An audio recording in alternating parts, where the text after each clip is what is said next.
The glowing points that come out of Manus was all the wrong things and what not to do.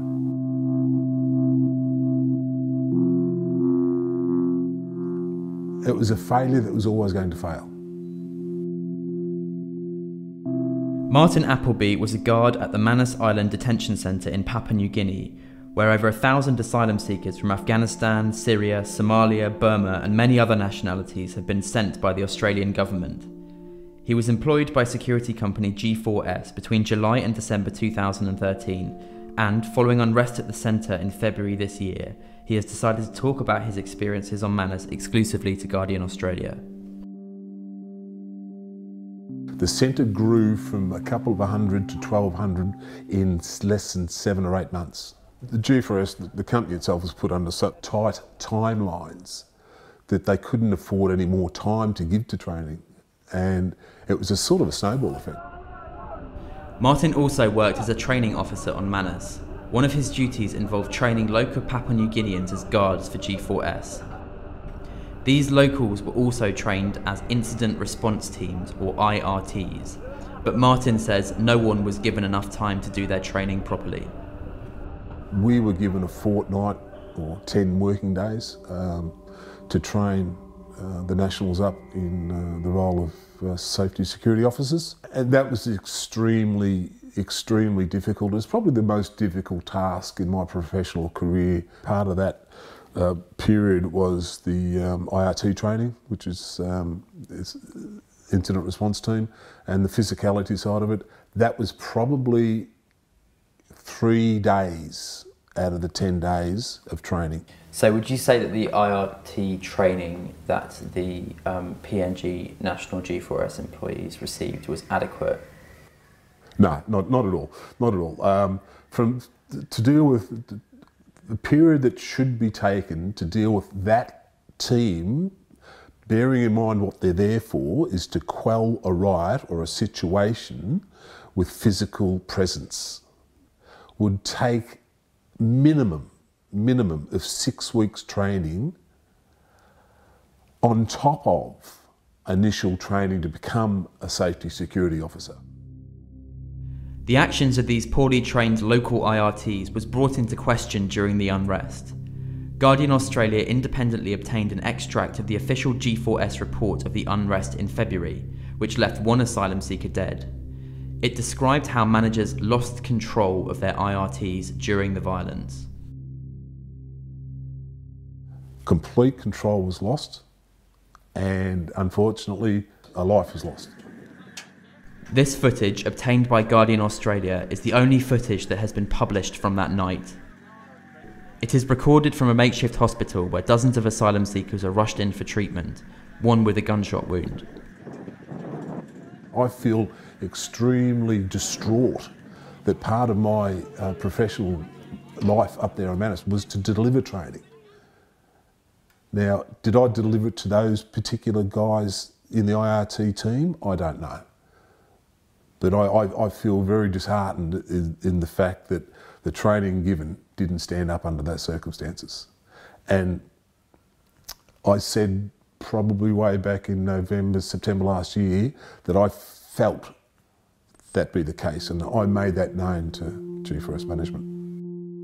There were many fundamental errors in the way the detention centre was run while Martin was there. Some were as basic as simply not knowing how many people were inside. I can honestly say that not one person on the ground knew exactly to the head of how many people were there. If someone decided to abscond or go for a walk during the day or even at night, we had no physical means of knowing if they were in the camp or not in the camp. We ticked them off at breakfast time, so they had to produce their boat card or their number. We ticked them off against the roster at breakfast, lunch and dinner. If someone missed breakfast because they slept in, or someone was ill because the diarrhoea was rampant and they couldn't eat, how do we then know how many people were in the camp? We can't physically go and find these people because we don't know who they are. Do you think there are instances where people might have got out? I've no doubt. Whilst on Manus, Martin kept a video diary for his family. He spoke about camp tensions. On one occasion, in late September, the Minister for Immigration, Scott Morrison, came to visit. Scott Morrison's delivery to the detainees a couple of days ago, I think it was last Saturday, he stood up and said, you will not be coming to Australia. We're on high alert now. We're on high alert for riot. We're on high alert for fires. We're on high alert for self-harm. Self-harm started last night. I think the detainees now, or we call them clients, not detainees, so the clients now have come to the realisation that they've got nowhere to go but home, and they don't like it. And they don't like it at all. Mr Morrison got up on a raised platform and addressed one of the compounds, and what he disbelievingly said in the middle of the group was that, and he virtually cast his hands out along these lines and said, you will never see the shores of Australia. To me, it was a complete non-professional manner. It put people's security at risk, including his own.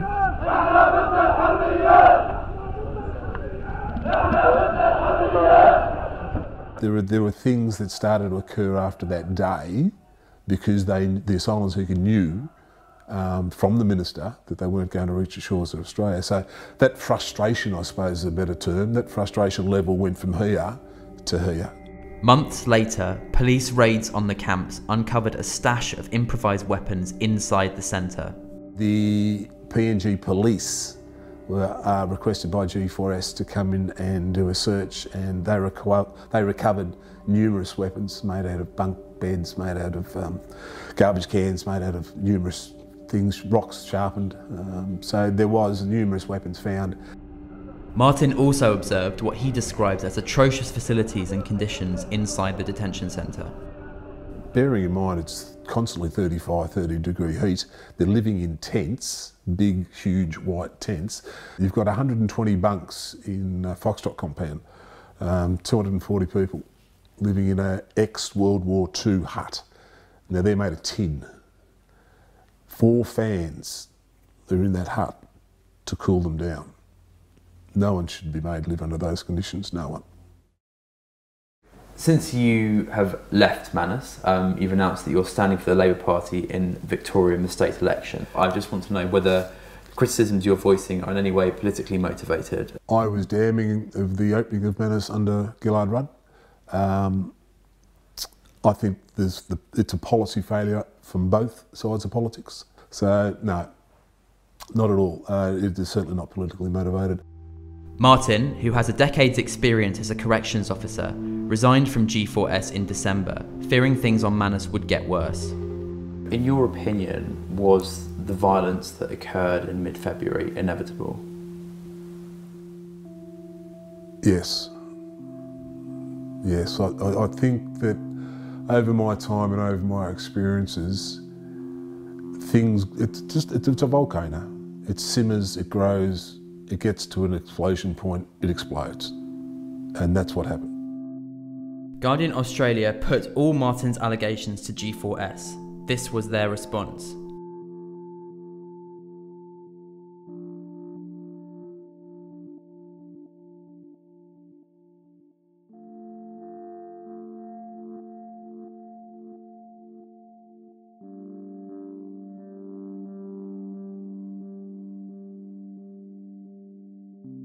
Guardian Australia put all Martin's allegations to the Immigration Minister Scott Morrison. A spokeswoman replied,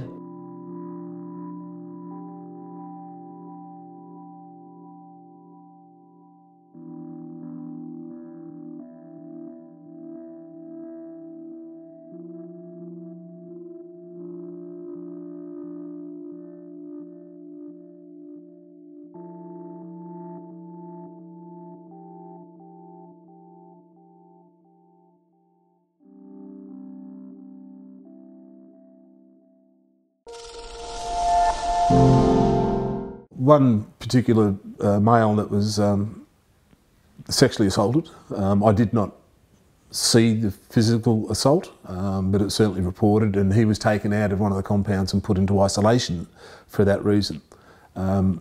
I was given the post of looking after the male on a 24-hour rotating basis on medical advice of suicidal self-harm. And I had the ability to communicate with him in such a way. It was certainly broken English, and it was more hand pronounced and rather than spoken about, because he didn't have that great of English. He was extremely scared. He did not, under any circumstance, want to go back and mix with any of the rest of the people on Manus in those in the camp. And why was that? He was extremely scared. He was scared that he would be assaulted again. He was scared of the numbers, the compact of those numbers in any of those compounds. The largest compound there, Oscar, held 500-600 people, and it was just no bigger than a football field, an Australian rules football field, no bigger than that. So it was a very cramped and livable conditions. And when you've got so many males in small huts and tents, things happen, unfortunately. And he was the recipient of a sexual assault. And do you know what facilities there were available on Manus to keep people in isolation and to keep them away from places they may have been assaulted previously? Nothing. The isolation bedding was particularly set up there for the immediate 24-hour after the event, so medical can have their interactions with him on a personal basis. He's kept out of the way so no one else knows what occurred. But at some time after that 24-hour, 48-hour period, he has to return to general population. In corrections, there is a segregated area. There is mainstream and there's what they call protection. And that's in our jails. In every jail, in every state, there is a setup called protection area. And that is for the vulnerable and weak that don't get, and they live in that area, so they're not preyed upon by the mainstream inmate. There is nothing like that on Manus Island.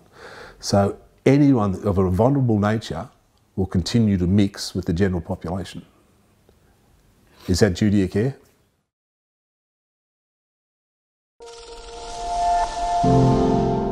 I was there for the interaction between the PNG police and the PNG Navy, and they had a skirmish on the road outside the camp. I was there because we had our suitcases packed and we were flying out that day. We were ready to board the bus. And what had happened was that the PNG police had arrested a son of one of the Navy personnel. And the way the PNG boys do it, they roughed him up a little bit, and again, retribution was sought. So the PNG Navy had numbers and they came up the roadway and they met with the PNG police head on, basically at the gate 1, right at the very front of the management centre.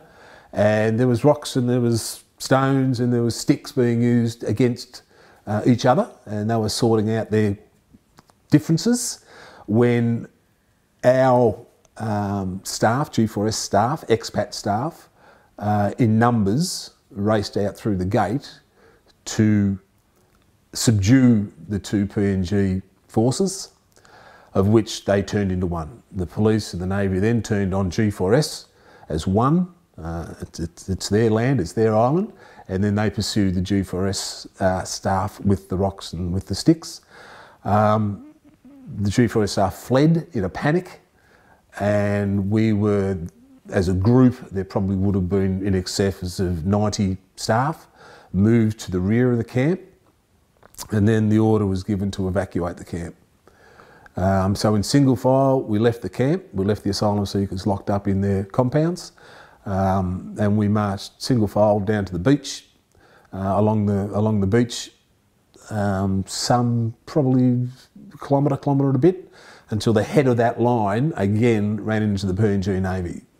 There was no communication within the evacuation line, there was no evacuation procedures. When I say there was no communication, there was no radio communication. So the head of the line to the rear of the line to the middle of the line knew nothing. We didn't know how many staff at that stage were being evacuated. And the call went from management. Now, who made the call, I don't know. There could have been DIAC, it could have been G4S, but a call was made to the Chul, HMAS Chuls, what was going on, and armed Navy personnel were in evacuation mode, in a troop carrier, as in boat, to come and get us. Now that didn't eventuate because things had settled down. That's exactly what happened. There's all sorts of ramifications as to how that occurred, why it occurred, why we did what we did. Was it mismanagement? Was it lack of procedure? Was it all of the above? The debrief showed there was a fair amount of mismanagement involved. And at the end of the day, I suppose, days later, we sat around laughing about what had occurred.